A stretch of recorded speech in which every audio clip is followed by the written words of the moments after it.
Now, abamemayo that come with friends, some of the friends who end up being the members of the church. Thank you so much, Tandega and the friend.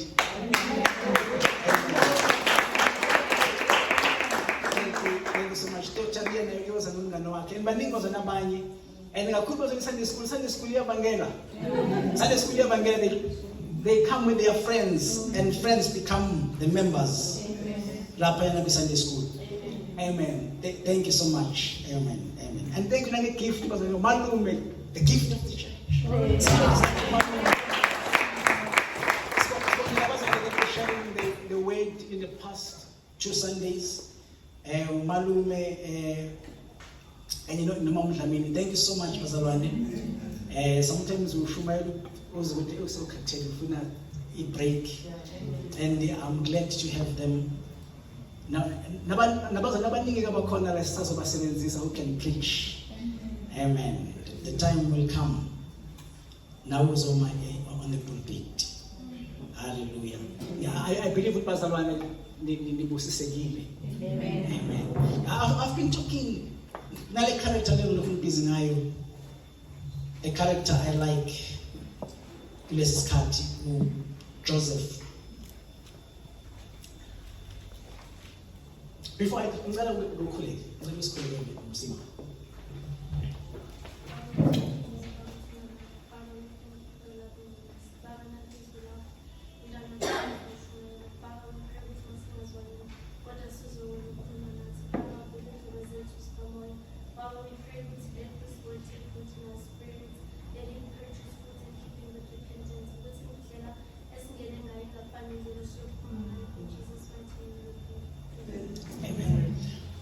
I'm not going to preach, I'm not going to bring you something new. I just want to review the things that you were doing in this character with Joseph.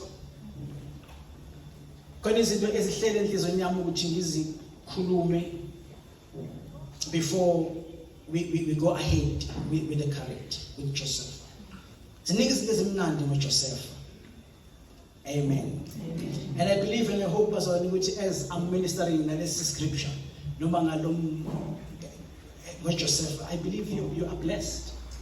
I believe what is upon is in Itoshaya, there and there. Amen. Amen. So, Maningang Vumela, which in Kulume just gets this season zile in this character. Mangi Trina Ukulumangaye. Ngikhulume ngaye simbona emiswa eGibhithe as a second in command. Uma ngilokhu ngisicabanga lesi scripture lendaba ngiyibuka, amehlo ami aye athatheka kuma age izinto ezenzeka ngazo in the life of Joseph. Uma ubheka age, because indaba yakhe into eyenza attract ilandeleke indlela eqale ngayo ukuthi iqale ngephupho, and after a while iphupho lafezakala. I was attracted in the age uma uJoseph ephupha, age associated nokuphupha kwakhe, liphupha ayiphupha, eziphupha ephethe, eziphupha ethotshelwa ekhothamelwa. iBhayibheli lesivezela it was in the age as a teenager in verse number 2 in Genesis chapter number 37. That is where you get the age of Joseph. He was 17 years old. Amen. People like figure around that age. evuka ezoyitshela abafowabo noma evuka ezoyitshela ifamily yakhe, because we do read ukuthi even no baba no mama mangisho kahle, they were there when he was talking about the dream. Ubaba waze wenza a comment ethi, what do you mean boy? Do you mean ukuthi mina no mama sizokhothamela na? And the age lapho iphupho lika Josepha seliqala khona ukubonakala. IBhayibheli lesivezela uma uya ku chapter number 41 in verse number 46 ukuthi wayeneminyaka engamashumi amathathu. He was 30 years old.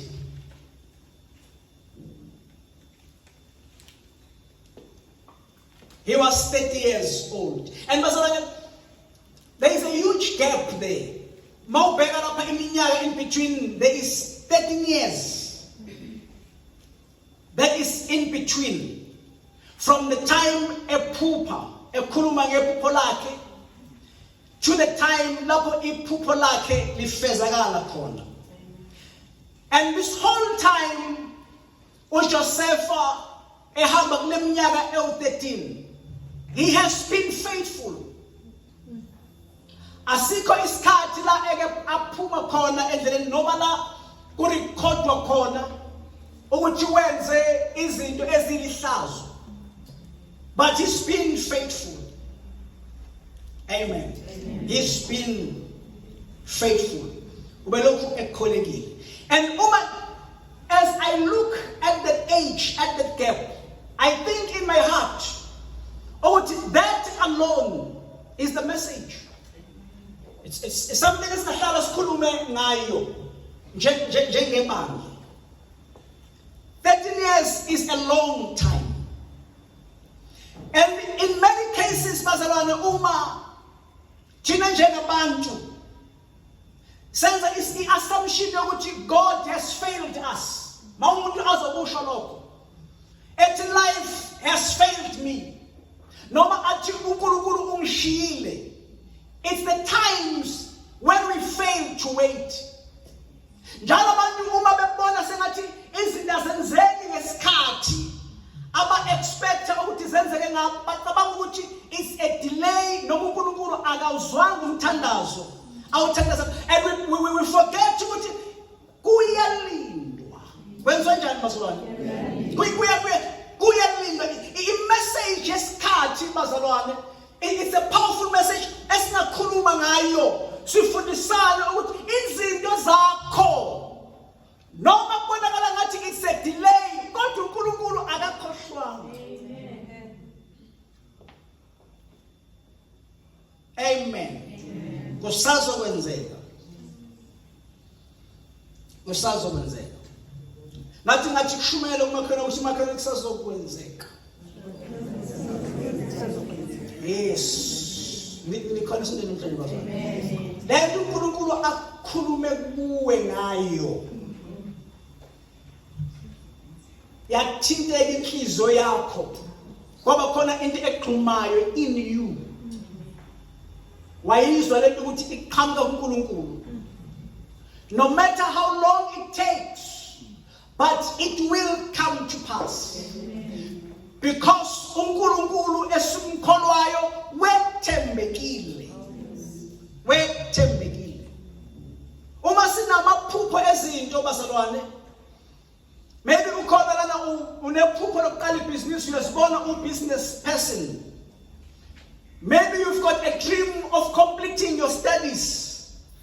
Maybe you've got a dream of becoming a preacher. Maybe you've got a dream of becoming a preacher. Some of us, we will try just 1 year. And then in a year, we turn around and say,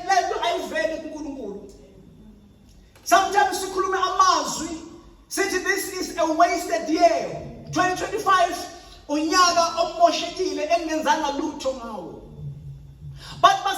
with that attitude, ayikho into oyokhona ukuyenza uyiqede.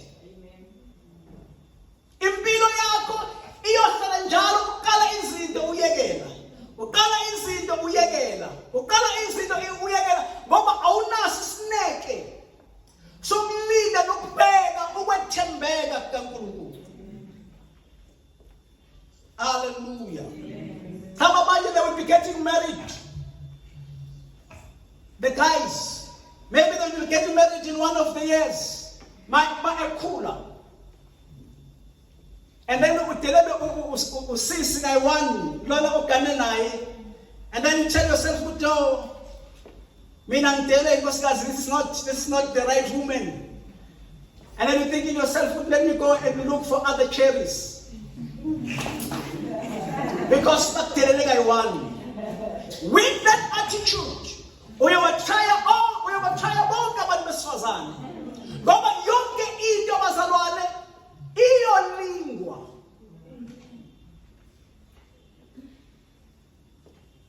Yonke into iyolingwa. Kukhona amazwi eBhayibhelini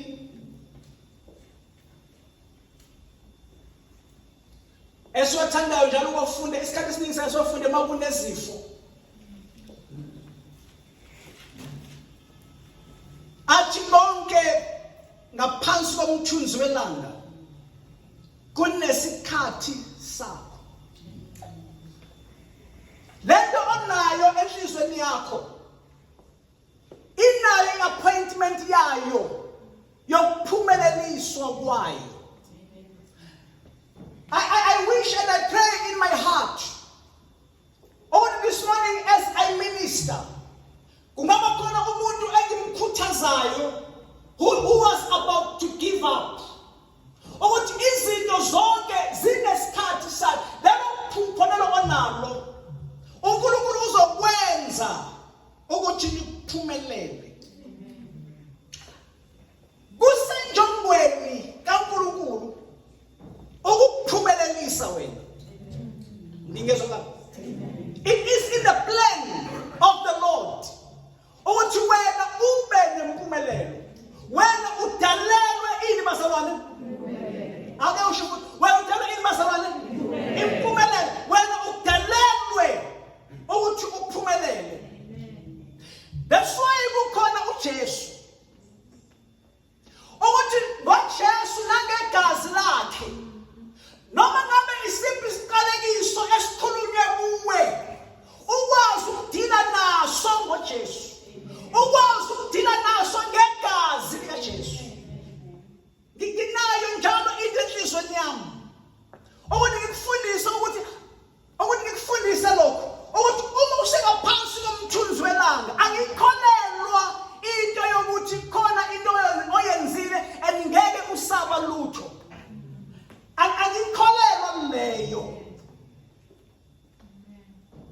Ngiyakholwa ukuthi noma ngabe you've done something wrong, but through Jesus Christ uNkulunkulu uzokwenza indlela yokuthi ilife yakho ibe corrected. Uphindele esibusisweni uNkulunkulu akumisele sona. But yonke into bazalwane inesikhathi sayo. Na uNkulunkulu uyibekile le enhlizweni yakho. And uyayizwa ngaphakathi ukuthi lento iyaphila. Maybe in that I can also include nabantu abasanda kuthatha uJesu njengenkosi nomsindisi. Wamukela uJesu njengenkosi nomsindisi, awuzoqhamuka kusasa sawuvutha njengomnguni. God, you need time to work out your salvation. You will grow with time. You will grow with time. Amen. Leyo uNkulunkulu ayikhulumileyo. Lelo zwi elehlile lahlala enhlizweni yakho. uNkulunkulu uzoliphumelelisa. Amen. Amen. Ngaqamba manga yena. It is possible that as he spoke to you, it could be the word for today that will be seen lisebenza namhlanje. Nilalela. Amen. And it's possible that God is speaking to a decade. Decade is a time of 10 years. God is manifest in the future. But on the first 2 years, it doesn't mean uNkulunkulu akekho faithful. He spoke into a decade. He can also speak into a century. The period of 100 years. That's why uNkulunkulu mayikhuluma noAbraham. Ukhuluma ngezizukulwane ezizobuza after a long time. Engasekho yena, but izwi lakhe limile liyaphila and lenzeka noma engasekho Abraham. Izinto uNkulunkulu azikhulumayo nazikhulumileyo zizokwenzeka. It could be, he could be speaking into a century or a millennium. A period of 1,000 years. Ngicabanga khona iscripture malume esithi ilanga elilodwa kuNkulunkulu linjengeminyaka eyinkulungwane ngisho kahle.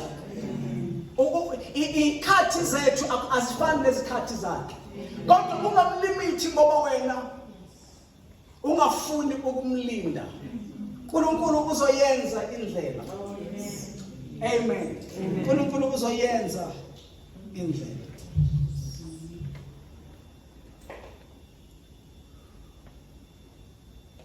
Amen. Njengoba umvumile uJesu njengenkosi nomsindisi, waphakamisa isandla sakho. That's a big transaction. Bazalwane. Okay, namhlanje angiqhuma namhlanje amemezi ngikhulumela ukuthi nawe ungizwe. There was a day ma kubizwa abazothatha uJesu njengenkosi nomsindisi. And then the day wasiphakamisa isandla sakho sakubhala phansi. The time sithi vuma bethi silandele ngemuva ukuthi ithi inkosi Jesu ngiyakwamukela namhlanje bhala igama lami encwadini yompilo. That transaction is a big transaction. Izinto zakamoya bazalethi ziqala nge-commitment ye-confession. That's why abantu bangezi kalula bazothi ngiyamkhetha uJesu njengenkosi nomsindisi. That call is very expensive. Ayitholakali kalula. However, bazalwane, the way it is important, khona abantu uNkulunkulu abayekisa umsebenzi. Baphume baye ngaphandle bayoshumela bamise amatende. Bayobiza abantu ukuthi nje bazokuthi ngiyamamukela uJesu njengenkosi nomsindisi. Bafuna lokho nje. Babe up and down bahamba amazwe ngamazwe bafuna nje abantu ukuthi bathi ngiyamamukela uJesu njengenkosi nomsindisi. Because once uqalile wathi ngiyamvuma uJesu njengenkosi nomsindisi, then indaba iyaqala from the day. Ihamba ngesikhathi.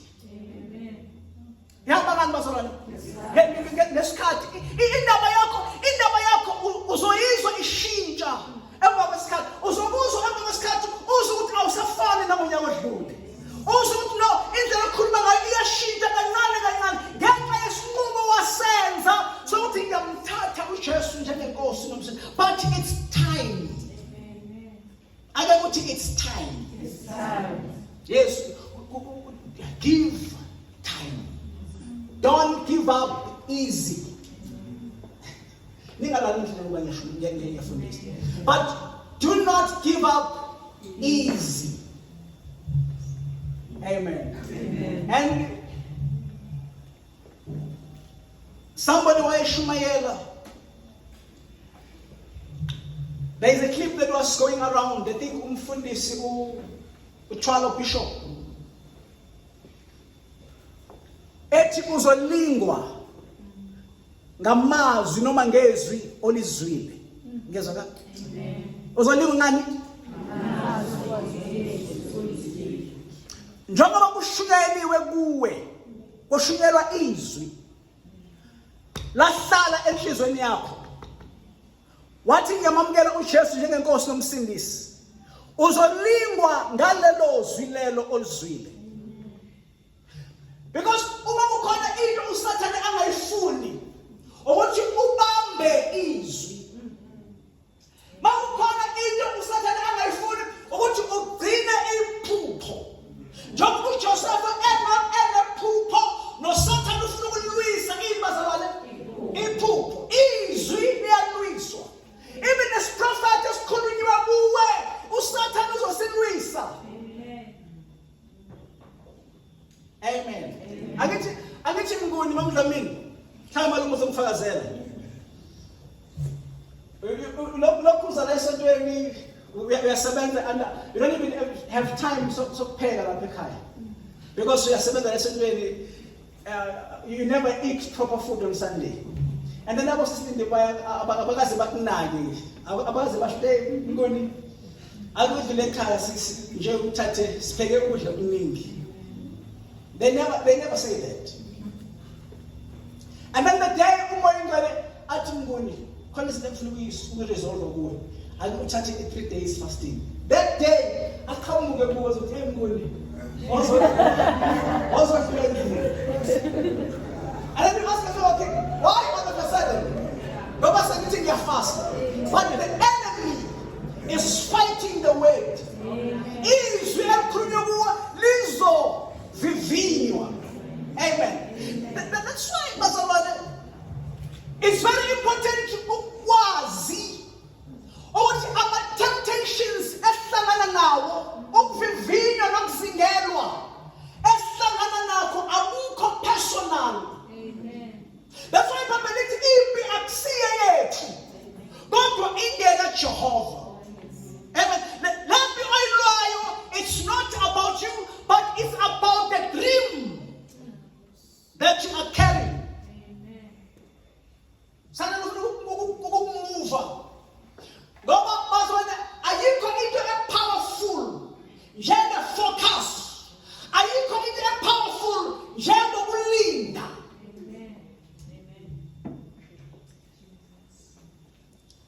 That's why in chapter number 37 in Genesis, uma uyofunda khona verse number 19.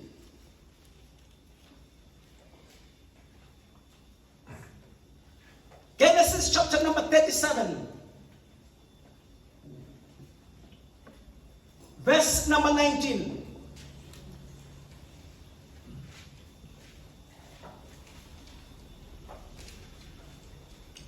Ubana phethe iBhayibheli lesizulu ungangifundela.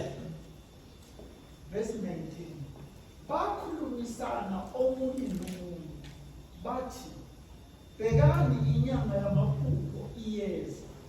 Awuqhubeka uye verse number 20.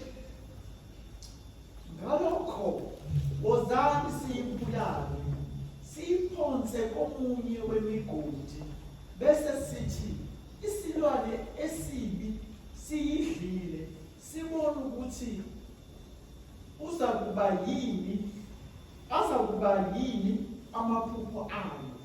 I don't know if you are paying attention esintweni esikhulunywayo kuleli verse. Bathi bhekani inyanga yamaphupho iyeza. And now you realize what the issue ayikho ngaye personal, but the issue is about the dream. Now the fight is not just about you. Amadimoni awari just nawe.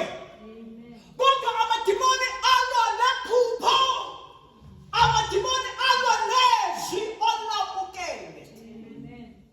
So it's important ukuqonda ukuthi ilanga owamukele ngalo uJesu njengenkosi nomsindisi kuzovuka izimpi. Khona abantu abangavuka babelane nawe even nemimoya ephikisa lento oyamukele. Amen. Ukuze wazi ukuqonda namhlanje ukuthi isinqumo sakho sokwamukela uJesu njengenkosi nomsindisi asikho mahala. Kodwa siyakusebenzela wena. That's why uSathane akulwisa. uSathane akayilwisi into engenalutho.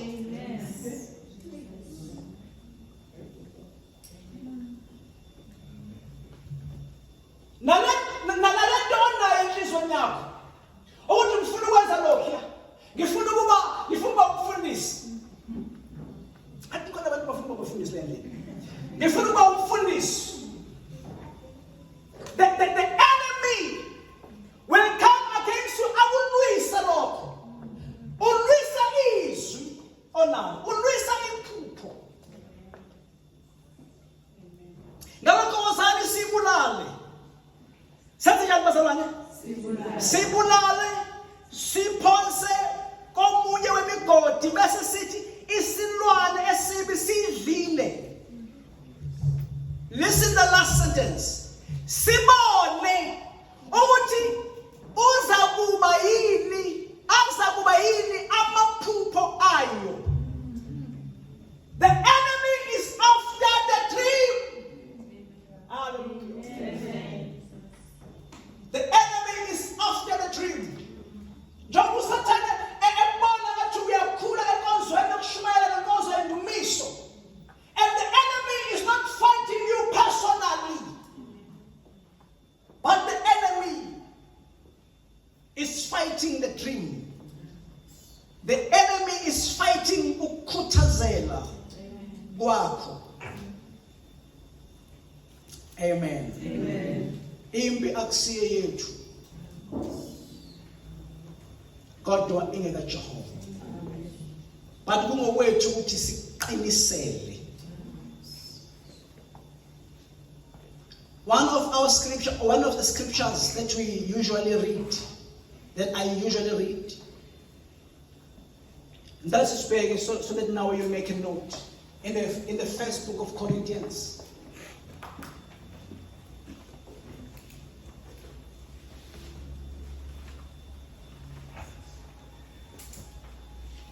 So that you will not give up. Never give up. Never give up. Never give up. Never give up. Never give up. Never give up. Never give up. Never, never,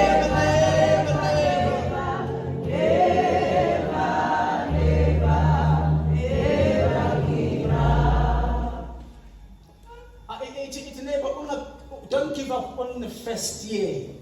Never give up on the first year. Nikhona msana.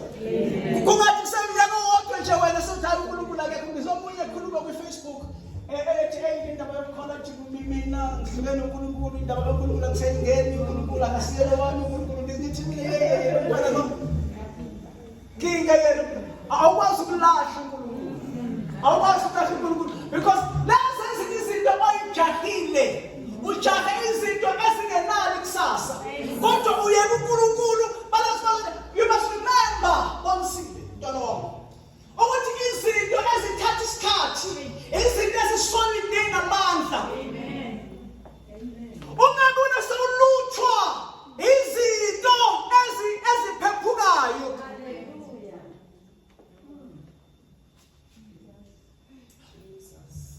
Impilo yokukholwa yokuba umntwana kaNkulunkulu ayikho impilo engcono edlula leyo. Ungabona abantu benza isono behambela phambili ucabanga ukuthi bayajabula akujashulwa laphaya. Futhi abantu abasesonweni they are going to hell and they live in hell besesemhlabeni. Abanakho ukuthula ezinhlizweni zabo. Ungazohalela izinto zabantwana abangakholwa.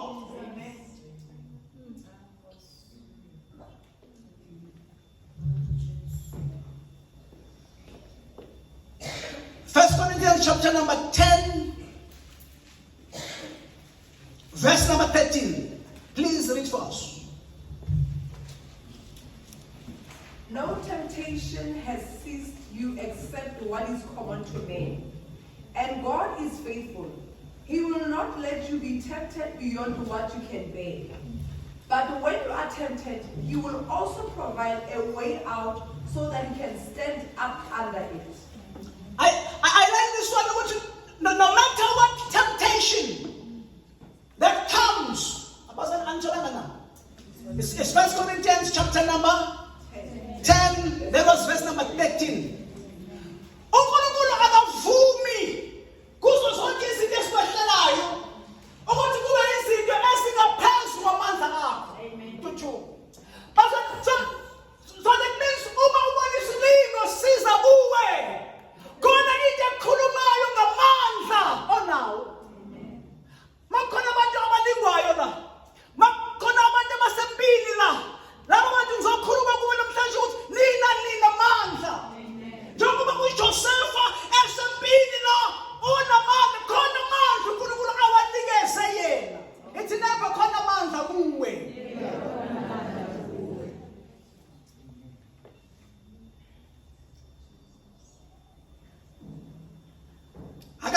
ngiyavuma ukuba ulingwe ngokungaphezu kwamandla akho.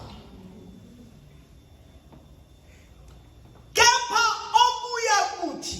oyakuthi kanye nokulingwa anenzele indlela yokuphepha, nize nibe namandla okuthwala.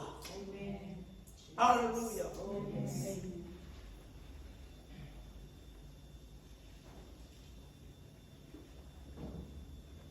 uNkulunkulu ethembekile, uNkulunkulu uthembekile.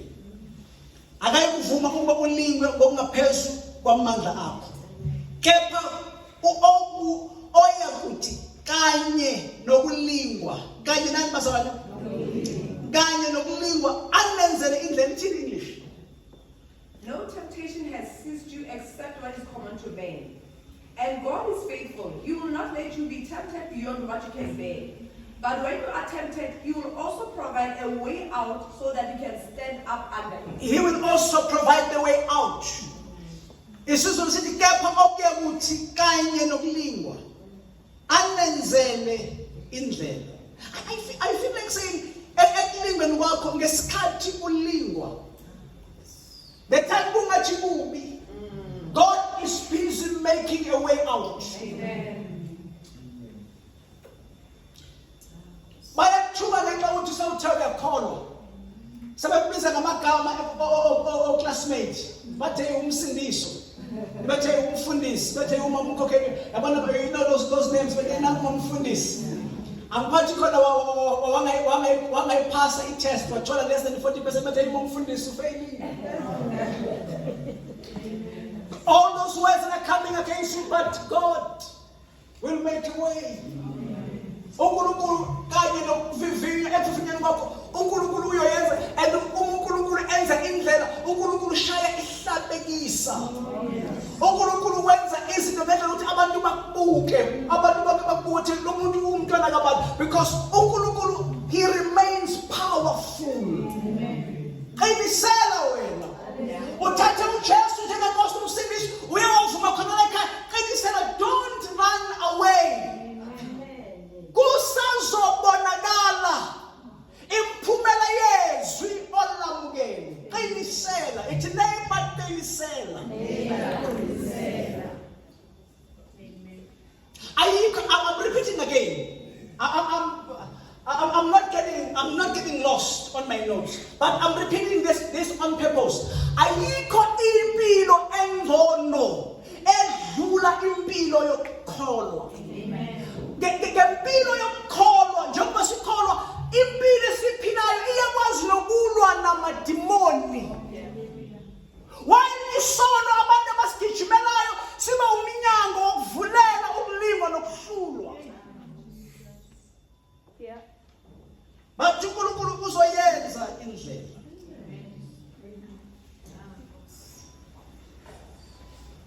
uNkulunkulu uzoyenza indlela. There was this one in verse number 28 in Genesis. Kulabo abasavulile uGenesis.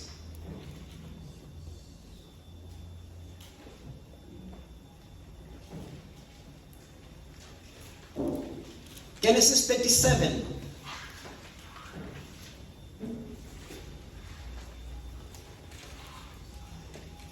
Wathi khona omunye umhlabeli emambusi mambuyi.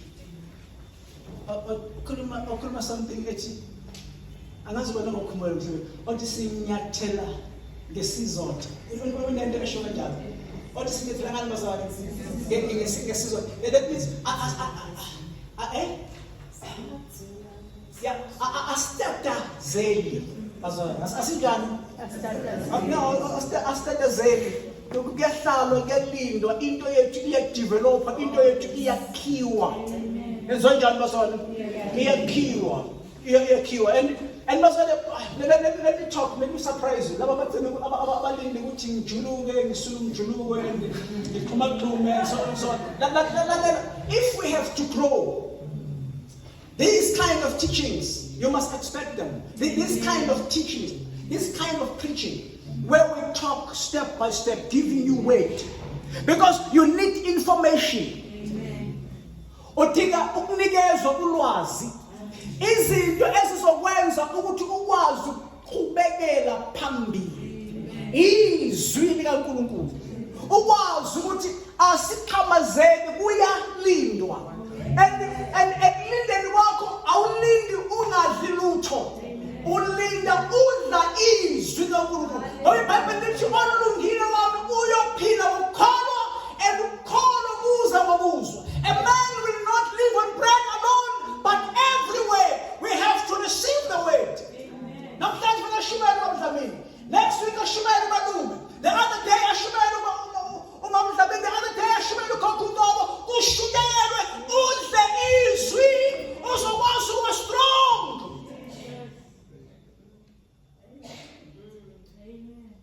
Umelane nama-temptations nokuzingelwa, uzobona uNkulunkulu ekwenzela indlela through temptations akhona, because iBhayibheli lithi konke kusebenzela kube ngokuhle.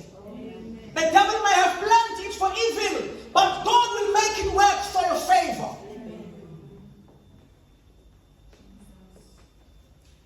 Verse number 28 in chapter 37.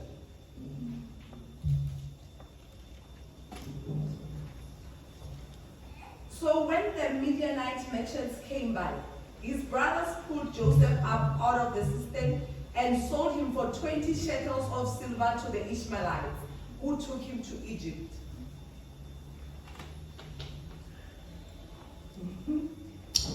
Bathengisa ngoJoseph kwaba Ishmayeli ngezinhlamvu ezingama-20 zesiliva. Labo-ke bamusa uJosepha eGibhithe. Uma bazalwane singayibuka le ncwadi noma lokhu kukhuluma, si-interprete in our lives, in our journey, singakufanisa nokurejectwa. Ukwazi ngani bazalwane? Ukurejectwa, somebody is facing rejection. Noma singakufanisa ne-betrayal, lapho udayiswa khona. Ngisakulalele bazalwane. And in your eyes and in your heart kubonakala kukubi, kubonakala kubuhlungu, kodwa emehlweni kaNkulunkulu it's well. Ngiyamthanda lo mina manje othi it's well with my soul. uNkulunkulu abheka ukubona kukuhle, it's all right.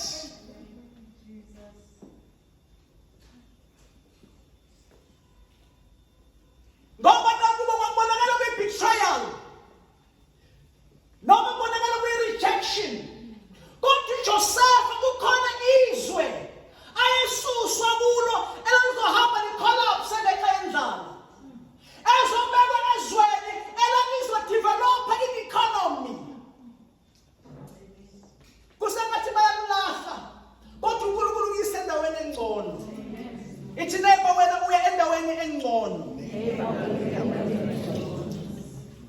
Ngoba noma ngabe iphi i-success uJoseph ayizo-experience, i-success ayifanishili ngaphandle kwe-society ene-success.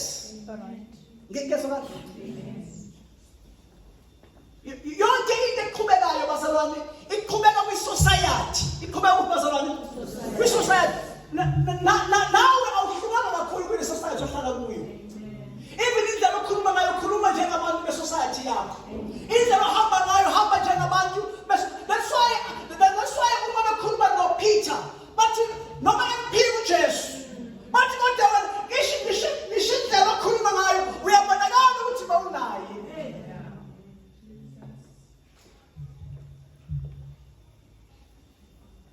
Nokungcola, abantu abakungcolayo kwesono kuba namandla uma kuyi-society. Ngizwa? Kuba namandla uma kubazalwane kwi-society. Umntwana wakho uma misbehave, enza izinto ezingcolile ongazithandi, kunzima ukudila naye uma ukhuluma naye ekhaya, but ahlale ku-society engcolile. The day ufuna ukumseva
With temptation, God will make a way.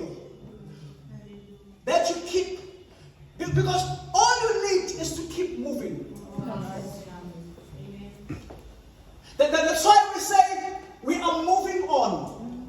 It's important for us to keep moving. No matter what, bakufaka emgodini, bakudayisa, as God is there. He's making a way for you. Just keep moving.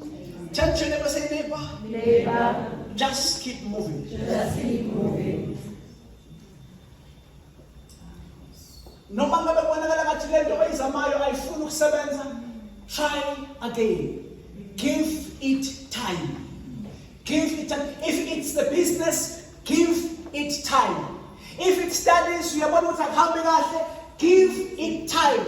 Yonke into enikezwa isikhathi iba ngcono. Kodwa ayikho into oyincisha isikhathi eba yisuccess. Ngezwe uma ungenaso isikhathi sensindiso yakho, insindiso yakho angeke ikhule. Bakhona abantu abangizwayo. Amen. Uma ungasenza isikhathi sokusindiswa kwakho, ukukulesa nokudevelopa, asidlali masibizele emithandazweni. Asidlali masithi woza esontweni. This Sunday. But don't give up. Come next week. And the other week. Come this year and next year. Keep coming until then, Lord. Because when our appointment, no Mami, go to the appointment, no Kuluku. But let me tell you something. It's not about Mami, but it's about the God who is the head of the church. God is in the essence of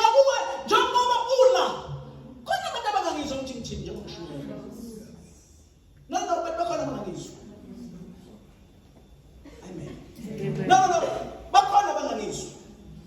As I preach,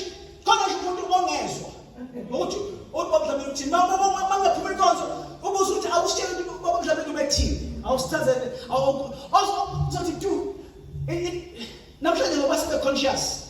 But then next week, you go God of the next week. James Baba Mukrebe Jumuntu awuthe Tiwana namhlanje. Uzobona tu. Thola ukuthi umuntu akezwanga lutho. However, ukuthi bewukhona esontweni, awufani nomuntu obengekho esontweni. Khona into still ayenzakala ngoba kunomoya wale ndawo. Kunomoya and lo moya lo uyathinta, uthinteke somewhere. Uthinteke kuhlatshelelo, uthinteke kuduyiswa, kukhuleka noma kushaya. Khona into eyenzakalayo empilweni yakho. Keep on moving on. Keep coming to church.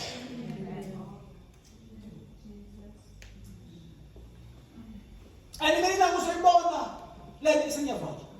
Uzoyibona lento yenzeka empilweni yakho. Mukhona futhi uNkulunkulu senyavala. Mukhona uNkulunkulu ukuthi uzosiphulukisa leso sifo. Amen. Uzokwazi njani?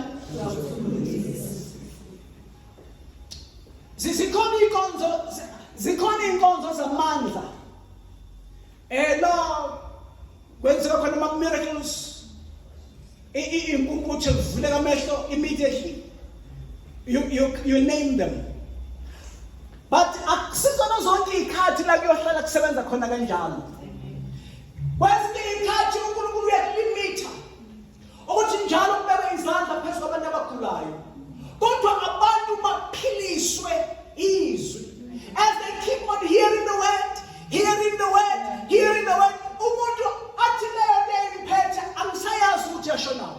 Kodwa umuntu mama ukhona akekho namhlanje. Kodwa umuntu mama wafika la waphenduka nje futhi nganakile sengangenza i-altar call. I did not expect to go to umuntu that day. And that woman came to the front. One little chest. And that moment became very emotional. And then the mama, she kept on coming to church. After that, one later testimony. Ukuthi endlini labehlala khona babehlushwa izinto ebusubela wazi ukulala. Akakaza ikhuluma lento before asenza umthandazelo. Kodwa sitting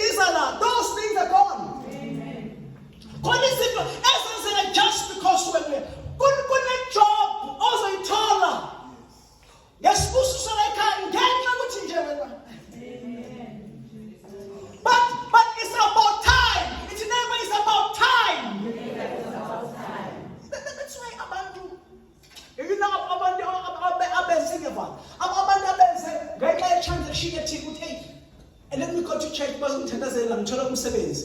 Abafuna ukuthola umsebenzi bese beyahamba. Bayafuna ukuthi abantu bangawuthola umsebenzi. Noma babothola umsebenzi ubagwinye bangabe besaphila emoyeni. Ngoba izinto zikaNkulunkulu ayisebenzi kanjalo. Izinto zikaNkulunkulu zisebenza lesikhathi. Ngobekezela Jesu ngobekezela.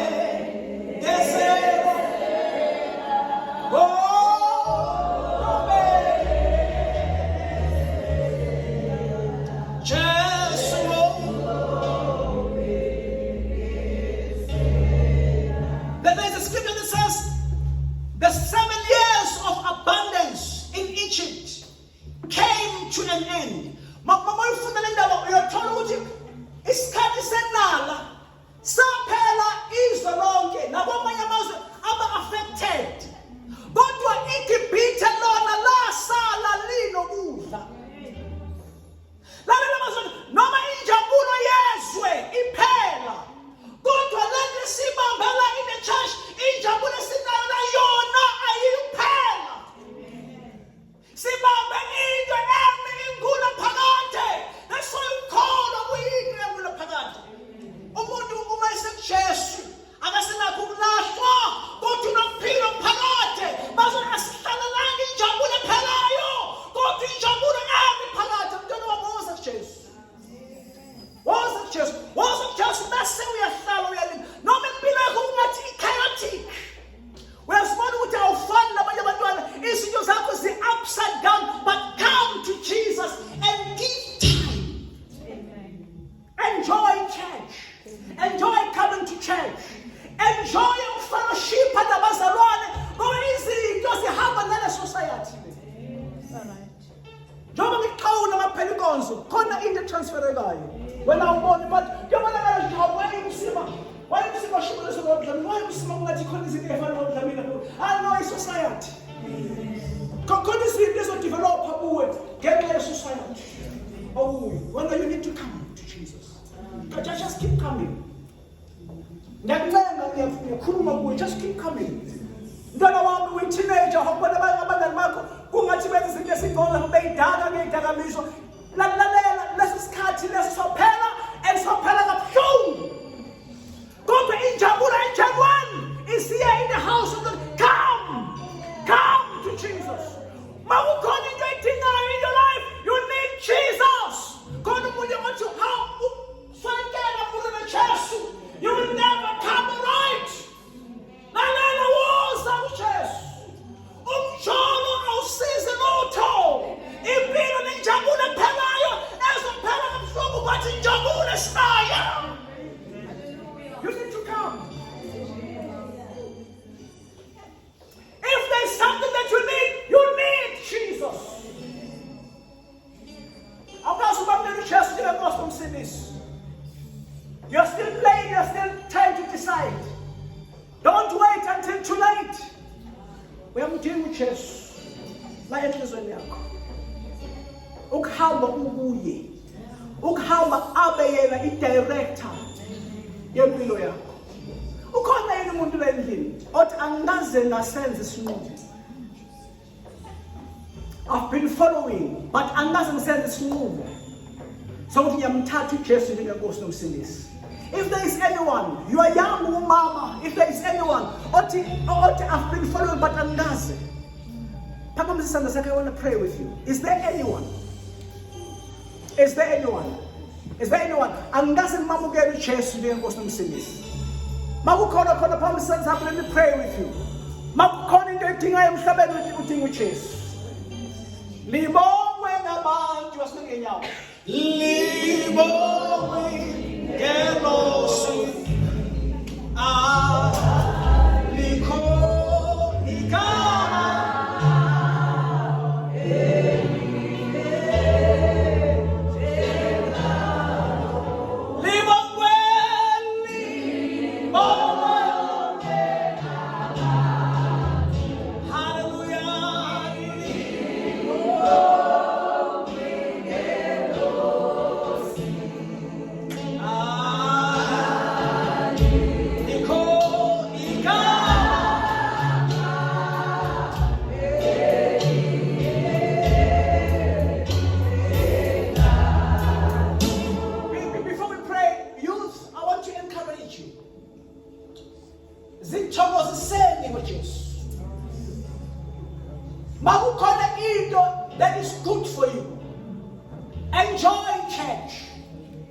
I'm so grateful for abazali becula. Lord son, thank you so much. Ukubona ngicula ngaphambili ikhonza ibandla ngomusic. Creating activities and enjoy together as the children of the house. Uma nikwazi ukwenza inkonzo, yenzani inkonzo, nihlale nihlangane and enjoy ukuba sendlini kaJehova. Manikhona manifuna arrange on Sundays, some other Sundays because arrange, but be busy in the church. Yakelani onke ama-politics akhona angeke amsize ngalutho, but khonzani uNkulunkulu and rejoice in the Lord.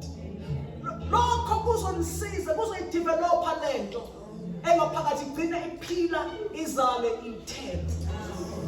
Asikhuleke sonke. Heavenly Father, we bless your name, Jesus. Baba, we salute you. God Almighty, for you are there.